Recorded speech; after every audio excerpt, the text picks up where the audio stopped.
style, grace, and beauty.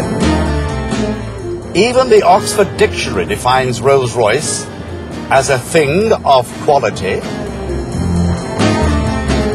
The Spirit of Ecstasy, sculpted in 1911, a crystallization of the greatest name in the world, Rolls-Royce.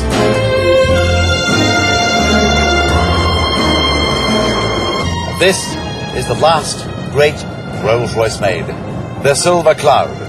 This long bonnet is my phallus extension, my shot of testosterone, my fallacy.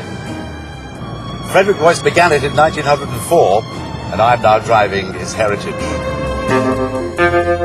The Rolls-Royce engineers were the very best. They never claimed to build the world's fastest cars, or the cars with the most high-tech built into them. But what they did was build cars like great architecture, built to last.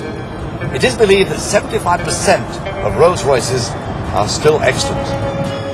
When the Silver Cloud was launched in 1955, it was the pinnacle of engineering excellence. Rolls-Royce knew that their customers were blue bloods, aristocrats, masters of the universe, heads of state. Scrap metal dealers, bingo hall owners, jockeys, comedians, and lowlife were somewhat jaguar folk.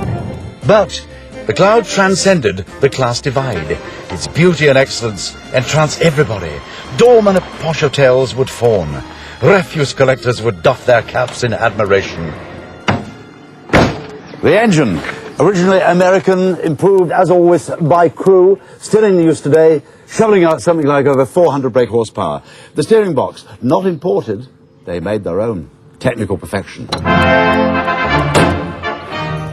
This is your drawing room. Acres of walnut, 50 yards of leather piping, 3 cow hides, unblemished, aircon and extra at £577.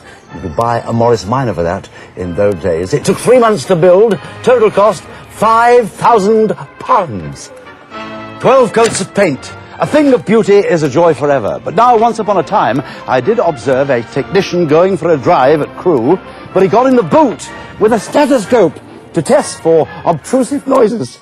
What do you believe?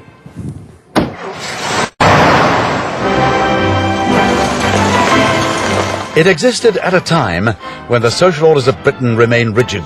The toffs toffed and the riff-raff lived in black and white. But as the 50s became the 60s, the great unwashed were on the march. Rolls-Royce could sniff the odour of social change quicker than you can say New Labour.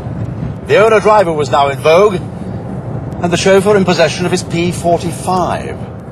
Thus, in the Cloud, the fresh air and the air conditioning was directed at the driver's feet, and the backseat passengers could take care of themselves.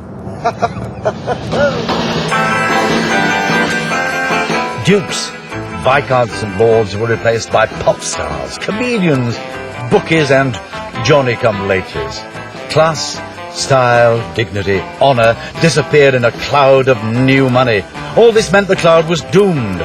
The mass-made Silver Shadow was born to placate a changed Britain. The Silver Cloud was, I declare, the last great Rolls-Royce ever made.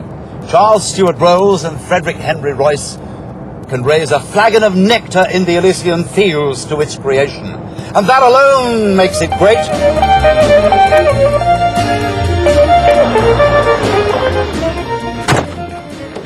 But there's more. Take your modern toy. Leather, aircon, electric windows, sophistication we now take for granted.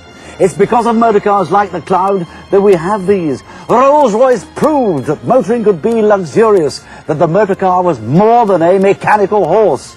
It's their legacy, and we should be proud of it. Rolls-Royce defines quality, breeding, style.